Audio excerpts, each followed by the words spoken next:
Number 9. Dark Web Deacon. Cottage Grove, Minnesota's Church of God community knew 44-year-old Stephen Allwine as a highly regarded deacon and elder, but deep down he was a sick man. No one that knew him would have suspected him to be a murderer. In 2018, Allwine went on the dark web under the username DogDayGod to find a contract killer to murder his wife Amy. But prosecutors believe that when Allwine was scammed by a murder-for-hire site, he took the gun into his own hands and fatally shot her.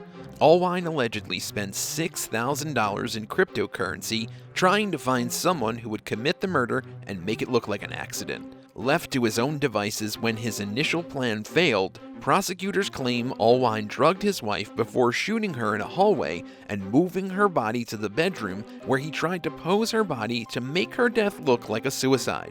He then dialed 911 to report that his wife had taken her own life. But why did he do this? Stephen Allwine was having an affair, and since he was a member of the United Church of God, which discourages divorce, he decided killing his wife was the only way to get away with it. But there was no evidence of blood spatters on the bedspread or nightstand next to her body, and the gun was resting on her left elbow even though she was right-handed. Allwine is now facing first-degree premeditated murder. Number 8. Beach House for the Priest. Church donations are supposed to help those in need, but for the priest of St. Joseph Catholic Church in Downingtown, Joseph McClune, he thought he needed something else.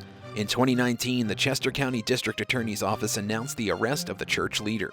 McClune stands accused of stealing more than $98,400 from the church and using the money for a beach house and for his multiple boyfriends. Chester County detectives had actually been suspicious of McClune for quite some time before they had made their arrest. Investigators claim that McClune opened a secret checking account 7 years ago in 2011 and diverted parishioner donations into that account and misappropriated other church funds. And according to prosecutors, he used the funds to pay for dinners, travel, and a cozy beach home in Ocean City, New Jersey. When he was confronted by the Archdiocese of Philadelphia about the money, he also admitted to paying for, quote, personal relationships with other men with the funds he stole from the church. McClune had sent thousands of dollars to men he had met on Grindr. 58-year-old Joseph McClune has been charged with 18 counts, including multiple counts of felony theft. He violated the trust of his church for his own personal gain. Number 7. Gambling nuns. Mary Margaret Kruper, a 79-year-old nun, was the dedicated principal of a school in California for 28 years. For almost 3 decades, she had hid a very unholy secret: her addiction to gambling. Due to her craving for casino games, she misused the institution's funds. Basically, she stole from the church to fuel her blackjack needs. An investigation by police revealed that the nun had appropriated the school's resources to gamble in casinos and pay her bank debts. Mary Margaret forged a large number of documents to appropriate the money, which came from the students' enrollment. In addition, she revealed that when she committed this crime, she ordered the employees to destroy all the evidence. Over the years, this little old woman took about $835,000. That's almost $1 million. Mary Margaret could be sentenced to 40 years in prison, but it is expected that due to her age, the punishment will be less. Number 6. Savage. Sometimes sorry just doesn't cut it. The High Point Church hosts a congregation of over 2,000 members every week in Memphis, Tennessee. One pastor of the megachurch named Andy Savage did the unspeakable. Over 20 years, when he was just 22, serving as a youth pastor, he admitted to a, quote, sexual incident with a high school student he had been teaching. What he described as an incident, his victim, Jules Woodson, called sexual assault. She came forward with the ordeal during the Me Too movement. Woodson claimed that Savage took advantage of the power dynamic between them as her teacher in an overreaching abuse of power. Afterwards, he begged for her forgiveness and pleaded for her not to tell anyone. Unfortunately, the statute of limitations was up, so the assault could not be legally pursued. Andy did receive quite a bit of backlash, though, and, very surprisingly and disturbingly, some praise, too. Savage publicly announced to his congregation, quote, "After much prayer and counsel, I now believe it's appropriate for me to resign from my staff position at High Point Church and step away from ministry in order to do everything I can to right the wrongs of the past." This announcement and admission of guilt was oddly met with a standing ovation from the churchgoers and many online who praised Savage for admitting his mistakes. Owning up to what you did doesn't fix everything, though. Jules Woodson has had to live with the trauma of her assault for over 20 years, while Savage is just now receiving a fraction of the pain she had to deal with. What do you think of Mr. Savage? Should he receive some savage punishment? Let us know your thoughts in the comments below, and if you're liking this video, be sure to hit the thumbs up and subscribe buttons if you haven't already. Number 5. Jeffrey Lundgren. The FLDS wasn't the only cult to stem off of the Mormon faith. Jeffrey Lundgren was a self-proclaimed prophet in the 1980s that led one of these so-called cults. Lundgren would lead Bible study sessions for his followers out of his home during these years.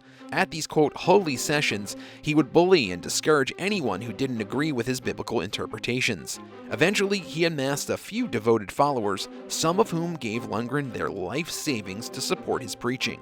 One day, Lundgren told his followers that he received a vision from God telling him that they must move to Kirtland, Ohio in order to witness the second coming of Jesus Christ himself. During this time, Lundgren lived with 7 of his followers. The only ones who didn't live in the same building were the Averys. Lundgren saw this as an obvious sin against himself and God, and he was especially angry to find out the Averys had a separate bank account to use only for their family. He kept telling his followers that they had to seize the Kirtland Temple by force in order to see God, but he soon changed his preaching. He told them that they had to kill a family of 5 in order to show their devotion. It just so happened that there were 5 members of the Avery family. To prepare for the wicked crime, Lundgren told his followers to dig a pit in the barn close to where they lived in order to bury the bodies there. After a meeting with all the church followers, including the Averys, Lundgren and his accomplices killed all 5 members of the Avery family. Their bodies weren't discovered until 9 months later when the police received a tip about the barn. Lundgren was given the death penalty by lethal injection and was executed in 2006. Just another preacher overcome by power. Number 4. Creflo Dollar. Pastor Creflo Dollar came up with a great way to travel and, quote, spread the gospel. He claimed that if he had a private jet to fly around in, he could share the power of religion with more people. But did the jet have to cost $65 million? He asked each one of his 200,000 members to donate $300 to the cause, claiming it was so he could, quote, safely and swiftly share the good news of the gospel worldwide, end quote. There are much better ways to use that money, for example, feeding the hungry, providing shelter, or just helping the needy in any way. But no, a $65 million jet is the solution to all the world's inequities. And sadly, it looks like Creflo is going to get what he wants. His official ministries organization, the World Changers Church International, made an official announcement that they are ready to buy the jet. This isn't where Creflo's unholy deed started, though. Back in 2012, he was arrested after getting into a heated dispute with his 15-year-old daughter.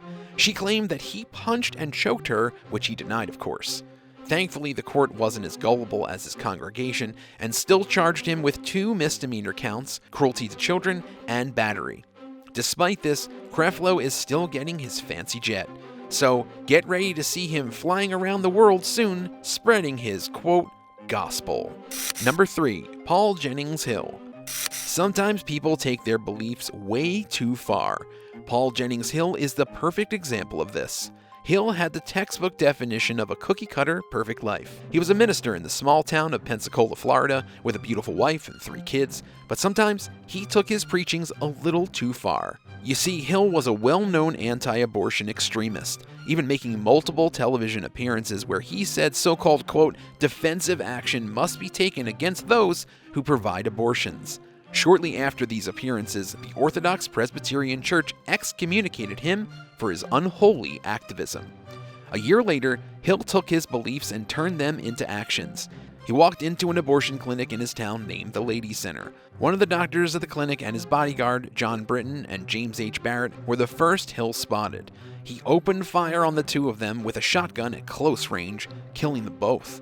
The bodyguard's wife, June, was also nearby and hit. Luckily, she survived the attack. Once he finished what he intended to do, Hill simply waited for police to arrive and arrest him. The excommunicated minister received the death penalty for his crimes, but claimed he felt absolutely no remorse. While waiting on death row for 10 years, he once told the media that a, quote, great reward in heaven awaited him. On September 3, 2003, Hill was executed by lethal injection. Number 2, stealing from the needy. In the west side of Chicago, a church run by Reverend Clarence Smith Jr. called the New Life Impact Church served as a safe place for lost souls in the neighborhood. It was a place where the hungry could be fed. At least that's what it was supposed to be. In reality, the Reverend was stealing from his members. Hundreds of thousands of dollars that came from a federally funded program to feed children in need was taken by Smith.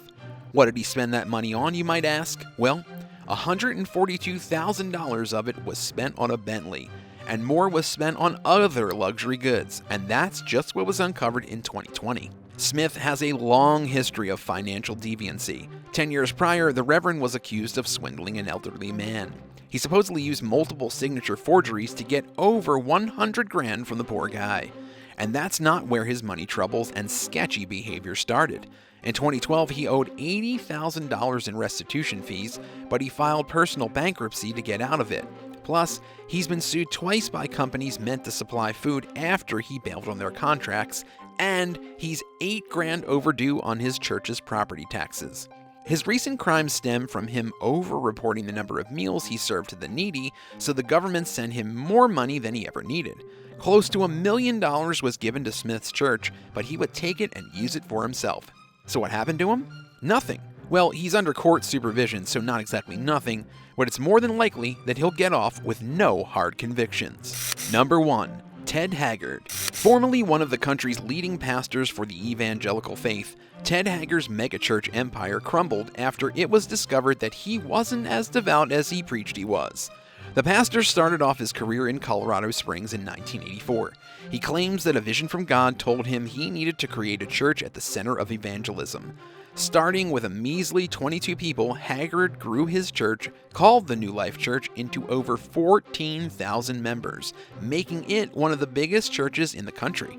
During this time, he was named the president of the National Association of Evangelicals. But what was going on behind the scenes?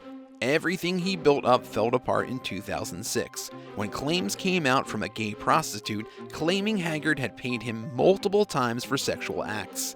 His empire fell overnight, and he was forced to give up his job at the church he created, so he moved to Arizona. While there, he says he received counseling to talk about his sexuality more. He admitted to having gay urges because he was molested when he was a child, but that overall he was straight. Many were openly outraged with Haggard after he preached homosexuality was wrong, then hypocritically participating in the very same acts. He now talks openly about the whole incident and says the scandal increased his faith. After a few years of reflection, Haggard and his wife, who stuck with him through everything, have opened a new church that welcomes LGBTQ+ members. Hopefully, Haggard will now be more accepting of different people and begin to practice what he preaches. Thanks for watching. What do you think of these church leaders gone wrong? Let us know in the comments below, and don't forget to subscribe. See you next time on the Bad Badger.